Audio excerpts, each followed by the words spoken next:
Olivia Baker is on the cusp of a relapse. Spencer has completely had it. And Jordan Baker is the glue holding everything together.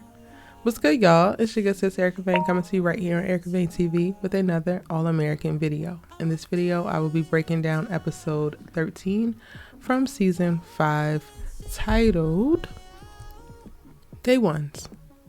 If you're new here, go ahead and hit your subscribe button and turn your bell notifications so you don't miss out when and if I post new All-American videos. You'll be the first to know to see the content and jump in on the conversation. And I'm just going to go ahead and jump into this episode. I don't really have a ton of organization around how I want to talk about it. However, we's going to get into it. I think that this episode was one of the best episodes of the entire season. Probably one of the best episodes within the last 2 seasons, aside from season 4 premiere, which I think that it did a beautiful job with Layla in that episode. That to me was still top tier. This episode is really, really up there for me. I think that we got a really nuance and dope story in reference to the perspective of Olivia Baker and what she's going through after her father's death, funeral, and now living life and attempting to move forward, because you will never really move on from losing your dad, right? And we get a cool little flashback at the top of the episode where you get to see a young Layla and a young Liv talking about their dads and talking about Prince Charming and what their lives are going to be like, which I think sets a beautiful tone for the juxtaposition that we get with Olivia coming to wake Jordan and Layla up and let them know that she needs help and they need to stay with her because she wants to drink really, really badly. And we learn later on in the episode that she did take the bottle from Billy's office, but she has yet to drink it. And she winds up, once day breaks, she winds up calling in all of her tribe, all of the people around her that she knows and loves, and also loves her, to support her in staying sober. And this includes Nurse Joy. Now, I have hella smoke for Nurse Joy because I don't appreciate them bringing her out in this moment. Meanwhile, we have not seen her since she basically co-signed Olivia becoming a sponsor way too soon, jumped in on the idea of Olivia swooning over Spencer and basically kind of like co-signed her get into that relationship, all of which was also too soon, and just kind of left her to the wolves. We ain't see no text message, we ain't see no smoke signals, we ain't see no carrier pigeons. Basically, Nurse Joy had not existed, and I don't appreciate for the show to be what it is. And let me go ahead and make a real quick caveat. I was talking with friends recently and I realized what I'm struggling with when it comes to All-American Universe is not that it's a terrible show, because it's not terrible. However, it's a lot worse than what we were initially given. It's a lot worse than what we're used to. And I've been struggling with consistently still watching it just because it's so different, and I'm so disappointed in the stories that we are being told now with these characters that we fell in love with and basically obsessed about for 2.5 seasons before they went left in season 3. I think that it's kind of like lazy and coincidental writing in that Nurse Joy was never mentioned up until now. Like, it's in the moments that, oh, Olivia needs her, so we're going to pull her out. However, they are not building out fully actualized characters anymore, in that Nurse Joy, as her sponsor, would have been checking in periodically. Period. It would have not taken for her to call because she wants to drink a week after they bury her father for us to see and or hear from Nurse Joy. Like, there was no text message from Nurse Joy when Billy actually passed away. We have literally, again, not heard or seen from Nurse Joy in so long, and it just felt way too coincidental. And then they have her come back and they don't even have her address the absence. They don't have her address the distance. And then they still have her try to hold Olivia accountable. And at this point, similar to how I feel about the story that they told with Olivia, while I think that it was dope in doing it, it was similar or old All-American-esque in reference to the way that they told it, I feel like Nurse Joy is too little too late, and so is Olivia Baker's I have to stay clean arc. Like, this is literally what they should have gave us in season 3 when she initially had her relapse. We should have been able to see her fight a little bit harder and go through the depths of what this actually looks like. For me, with her father passing, I know, like, I expected her to relapse. Like, I expect for the worst things to come out of people in their most trying times, when you feel like you cannot cope, when you have insurmountable grief and you don't have nowhere to turn, and it's something that like smacks you out of nowhere. Like, I would not fault Olivia for taking a drink or popping a pill after Billy died. I just would not fault her for it.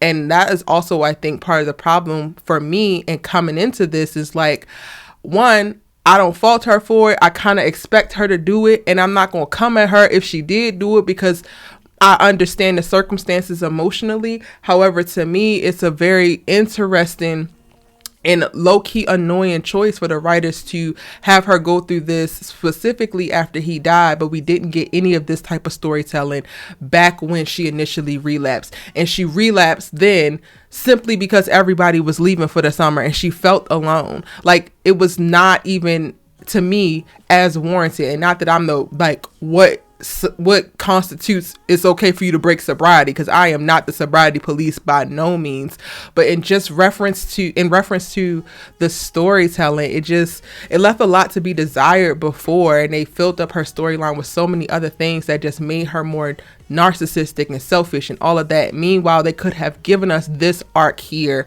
back then and kept Olivia in a space of being a little bit more humanized and relatable, and we could have still been rooting for her. Now, don't get me wrong, I'm aware that a lot of y'all still do root for her, but that's quite a bit who no longer root for her, because we've seen the subsequent actions of just poor decision making. And again, I want to be very clear, like, I'm still holding her accountable for those decisions that she made up until Billy died, but I understand and I give her 120% grace when it comes to the actions that she takes after he died. And honestly, it's unfortunate in reference to the story that they decided to tell this go round, because while we get a little bit more nuance, while we get a little bit more depth, and we're able to see Olivia go through the process of like, why does she want to drink now? And she really needs to dig deep and ask herself these questions. And she's revisiting certain trigger places and trigger things. And it's really bringing up a lot of things for her. I think by the end of the episode, I am ushered back into being frustrated with her as a character. And honestly, it's because of how she's written, because you just made it through the day. You had a breakthrough, some self-reflection on why you wanted to drink. The silence is too much for you. You come back to your podcast, which is going to be a healthy way for you to cope and grieve, but then also still feel like you're sewing into other people and can help other people. Cool. But then before the episode ends, they also have her wanting to talk to Spencer to try to get back together. And it's just like, no, the pacing is horrible. The timing is horrible. Why is that something of her concern? She just had to be babysat all night and all day because she is about to throw her life away and pick up a bottle and spiral. And you mean to tell me the next thought after she has an hour of like, okay, I realize the silence is what's the part that's really killing me. Now let me go get my man back. Now she's my man. In what world? In what world is that a priority?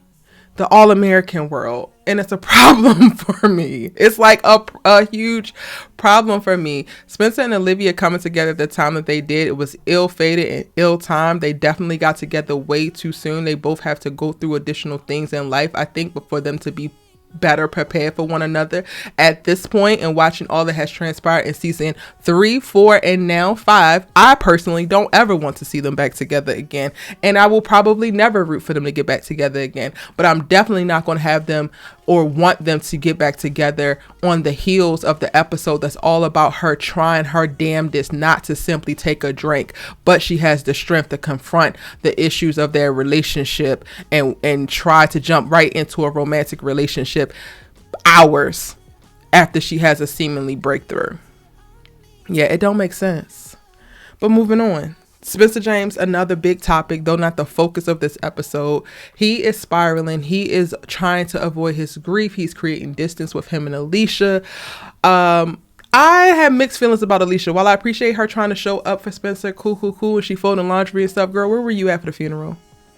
Girl, why are we just seeing you? Again, this is another thing, a beef that I actually had with the writing, because the fact that we don't even get a text message that he ignored on the day that they found out or something. Like, we don't get nothing to let us know that this character still cares about this character. But then you want me to believe that she's so deeply invested that she's in this kitchen making pancakes and folding towels? And then I'm supposed to empathize because Spencer is being short and curt with her? I don't. And let that man grieve the same way I'm giving grace to Olivia to grieve however the hell she gonna grieve. I'm giving space to Spencer. And if it looked like screaming on Coach Kenny, then it looked like screaming on Coach Kenny. Is he right for doing it? No. But goddamn it, I understand how he feel. And honestly, this is, I think, another thing that points to my big issue with their decision to kill Billy Baker.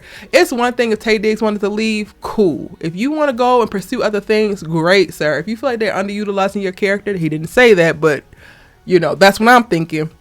Cool. But the choice to kill him off annoys me in the repercussions that happen for all of the characters surrounding him and all the characters that love him. They have Spencer James in this episode making a lot of the right decisions for the wrong reasons. He decides to not get into the conversation with Olivia. Well, that is for the right reasons, because clearly she just had a whole day and he's a part of that, even though she doesn't recruit him at the top of the episode. But he also don't get an attitude about that. And you can see him working out and trying to work through his grief. Basically, when I say making the right decisions for the wrong reasons, I'm specifically talking about his football career. By the end of the episode, he decides that he's going to leave. He's going to enter the portal. He's going to leave GAU because he don't think that Coach Kenny is the person who could actually lead him to the NFL and get him to where he's trying to go. And I'm like, it took Billy Baker dying for you to realize that your goal was to get to the NFL, sir?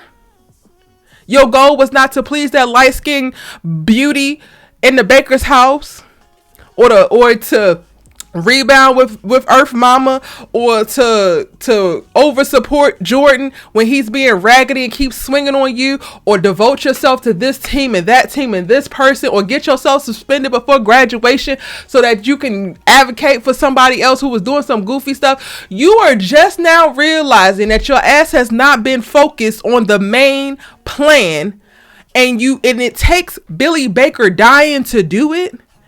It takes Billy Baker dying for y'all to, as the writers, get back on board with what the hell you sold us from season 1.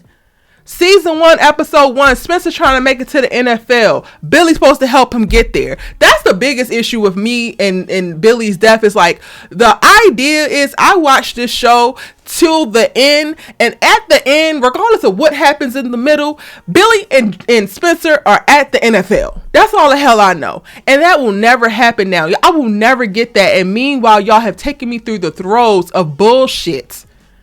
And I'm sorry, y'all. I don't want to be cursing and whatnot, but y'all have taken me through the throes of all the BS for me to never arrive at what the hell the plan was to begin with.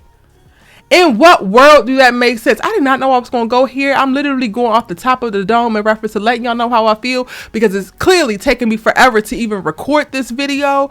But that's where I'm at with it. I'm not mad at Spencer screaming on Coach Kenny and telling Coach Kenny that he's not a leader and he's not doing certain things, because he did. He took a backseat and getting the recruits to stay there and leaning on Jordan and Spencer in that way, allowing Spencer to go advocate to Billy so that Billy can go to the damn athletic director. He don't got that hunger. He don't got that fight. He don't got that dog in him. And Spencer is finally waking up and seeing it. He's tired of Cheshire and smiling and keeping it cute with everybody. And now he's trying to get back to work and get it done. And I just hate that the motivating factor for it is Billy's death. It's annoying. Spencer has dealt with so much over the course of 5 seasons. And y'all mean to tell me y'all take away his last father figure, and that's the thing that's going to motivate him to get back? Like, I cannot. I absolutely cannot, y'all. Again, the episode actually was pretty good. But where we're at in the storyline, so much of it feels too little too late, and we're still in a damn disarray, and I hate it here. And with that said, I'm going to go ahead and end the breakdown here because I didn't expect for it to be as long as it currently is. Let me know what your thoughts are in the comment section down below. What I missed, because I can still talk about it in the comments with y'all in the comment section down below. And subscribe because, hey, I might do some more All-American talks. And if I do, you're going to want to be in on it. Hit that bell notification and get this video a like. Because your good sis is keeping it real. And this does not take away from me loving Daniel and Samantha and Greta and the whole cast and crew. While I don't agree with what the creatives are putting up in reference to the story, they still have made history and what they were able to create in All American as a series, entering the ether and taking up space in this way. I want them to go as far as they can go. I want them to continue as long as they can continue, even if I'm not along all the way to the end of the journey, because I will never advocate for the loss of more Black art, only the increase of it. So don't get it twisted. I don't dislike the actors. I think that the actors do an amazing job. This episode we get Daniel back, and he's not only directing, but he was able to jump into his acting bag a little bit more. We haven't seen this guy in quite a while because they only have been giving us Pine over Olivia Spencer James. And I just felt like I needed to clear that up because some people might think I just hate everybody and everything, and I don't.